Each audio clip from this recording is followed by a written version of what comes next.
அரஃபா நாள். அரஃபா நாள் என்பது சௌமு யௌமி அரஃபா. நபியான சொன்னார்கள், அரஃபா நாளில் நோக்கக்கூடிய நோன்பு என்பது ஐயுகஃபிர சனத்தல் மாலியா, அது கடந்த வருட சிறுபாவங்களுக்கு பரிகாரமாகும், வரக்கூடிய ஒரு வருடத்து சிறுபாவங்களுக்கு பரிகாரமாகும். அவ்வளவு பெரிய நன்மைகள் உள்ளடக்கியது இந்த அரஃபா நோன்பு என்பது. அரஃபா நோன்பு என்பது துல்ஹஜ் பிறை 9. இன்ஷா அல்லாஹ் அடுத்த வாரம் நாம பார்த்த பிறை அடிப்படையில் அடுத்த வெள்ளிக்கிழமை அரஃபாவுடைய நாள். சிலருக்கு சந்தேகம் இருக்கும், வெள்ளிக்கிழமை மட்டும் நோன்பு வைக்கலாமான்னு. நாம விரும்பி வைக்கக்கூடிய நோன்பு தான் வெள்ளிக்கிழமை மட்டும் வைக்கக்கூடாது. நபிகள் நாயகம் சொன்ன எந்த நோன்பா இருந்தாலும் சரி, அது கடமையான நோன்பா இருந்தாலும் சரி, சுன்னத்தான நோன்பா இருந்தாலும் சரி, நபிகள் நாயகம் சொல்லிட்டாங்கன்னு சொன்னோம்னா அதை வெள்ளிக்கிழமை மட்டும் என்ன செய்து கொள்ளலாம், வைத்துக் கொள்ளலாம்.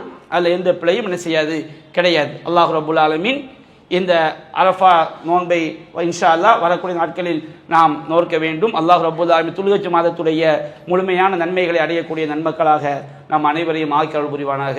வாஹிரு தஅவானா அல்ஹம்துலில்லாஹி ரப்பில் ஆலமீன். அஸ்ஸலாமு அலைக்கும்.